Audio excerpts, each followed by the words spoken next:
right, so in this video in this series, I wanted to include other creators, other influencers, and other people that are using the same documenting and vlogging technique that I'm talking about that isn't just me. So they have a different style. So hopefully that'll inspire you, because again, you can do this in whatever flavor you like. People, again, this was from a year ago, but people are still using the same tactic, and vlogging has been around for over a decade. So I hope that you find some inspiration. And if you are new to this series and you want to check out, first of all, how I got started creating content and how to document versus create, go ahead and check out this video here. And if you're ready, let's go ahead and dive into it. Okay, so this video is about some more examples of documenting and vlogging that I just came across the other day. So as I was, making these videos, of course, the algorithm on TikTok wanted to show me other people that are doing the same thing. So, but I thought they were timely and really great examples of just different ways. Like you don't have to have a voiceover, right? And you don't have to, edit it the same way that I do. And obviously there's all kinds of ways that you can do this. So I just want to show some examples of how other people are doing it, and what other influencers like Mr. Beast, they're actually changing their strategy and talking about now. So let me just go find that video. It's here in my saved, and it's this one right here. There's a shift happening in social media, and there's data that's clear. The over-sensationalized content, the hyper edits, the transitions, the visual effects, I think audiences are exhausted. They don't even relate to it. Versus there's people like Rob Lee, who's this private chef in the Hamptons, who's blowing up on social right now. He's like been blowing up on IG because he shows his entire day for how he cooks for a client who's a billionaire in the Hamptons. There's this guy Hub who lives here in Dallas. He's just showing his life as a guy who works a 9-to-5 in insurance, and he's blown up to over 500,000 on IG. And we're even seeing switches with people going towards this style. We've seen Sam Sulek. He's blown up on YouTube because he's providing a new experience for people. We've seen Diary of a CEO, Stephen Bartlett, do a vlog now. We've seen Ali Abdaal, who's a massive YouTuber, do a vlog now. We've seen Alex Ramosi. He's gone to doing a vlog now. People want the behind the scenes content. They want to feel an experience with you. They want to feel like they're living life with you. They want to feel on a journey. They want to be a part of it. But what's key is none of this is new. If we think about social media 10 years ago, this was the style of content that was being published. I think the pendulum is completely swinging the other way. There is a hunger and a thirst for this real, raw content. I'm not saying you need to do it. I'm saying it's something you should consider. There's a shift. Okay, so boom, he posted that, I think, in January. And again, like, this is exactly what I'm talking about. And it's funny because he brought up like Casey Neistat. So back in the day, I was obsessed with Casey Neistat. I still am. He's so creative. He's amazing. But also I was inspired by Casey, and I was vlogging on YouTube before I even started vlogging on TikTok. So that was kind of the very first time. But it's true, right? We want to live vicariously through each other, right? Because none of us live the same life as the next person. So it's so interesting to see how another person lives. And we want to follow people's journeys the same way. And this is why storytelling is so incredibly important. The same way you follow someone, or you read a book about your favorite character, or you fall in love with a character from a movie or a series or whatever, it's the same thing. We are literally like the main character of our own story, which is actually something that I want to talk more about and incorporate just in my own narrative storytelling theme with sketch and all of these things. But it is the truth. So if you are a creative, right? And this is where I get so excited, because it's like, oh, this is what I went to school for, right? If you are a creative, this is the time where it is not about, and it hasn't been for a long time, right? Like advertisements have changed. We've seen like all the changes that have happened on social media.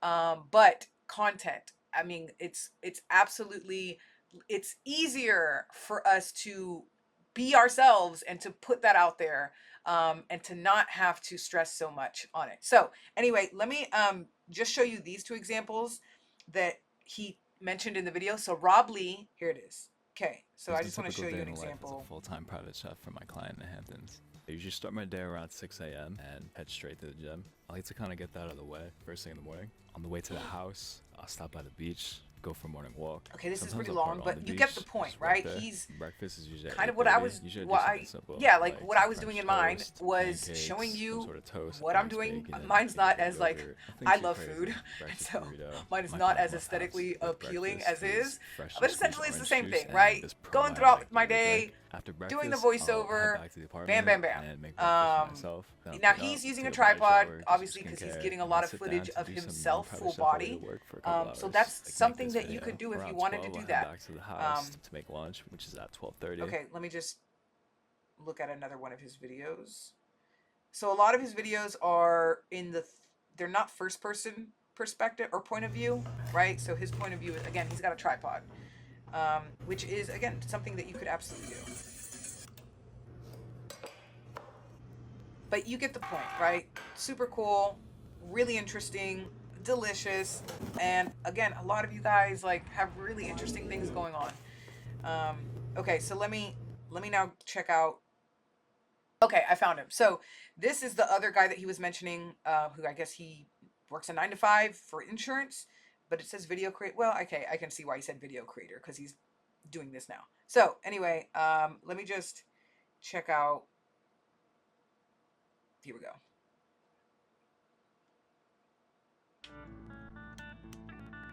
And I don't think he's talking. I think he's just filming and then using text. I could be wrong because I can't hear, but I know some of them didn't. Again, he's using a tripod also, or some sort of mechanism to record himself. But again,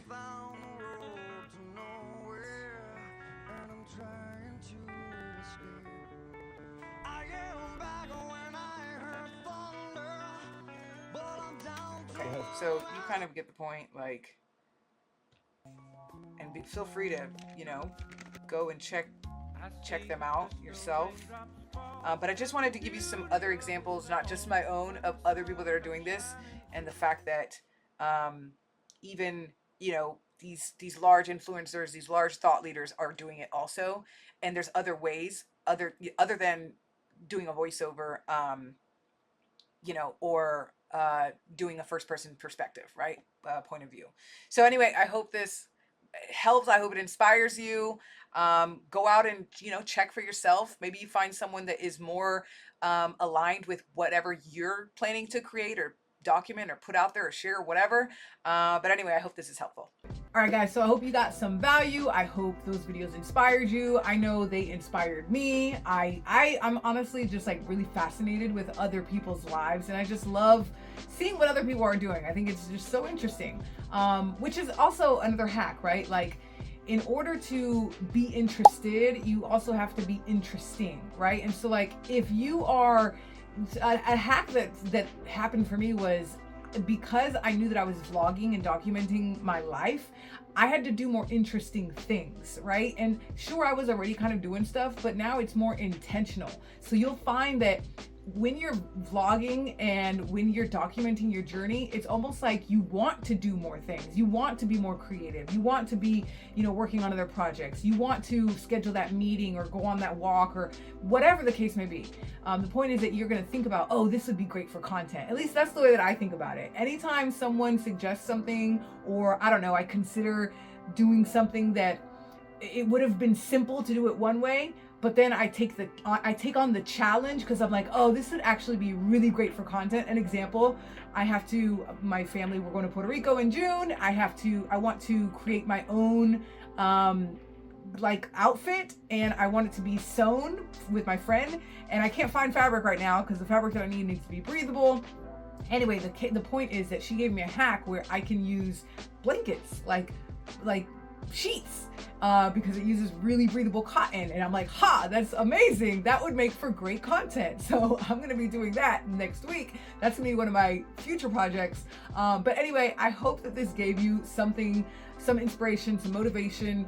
If you like this video, I hope I earned your thumbs up. And if you want to see more content like this, subscribe down below, follow along on the journey. And if you want to see any more videos from this series, you can find them right here. I'll catch you on the next one.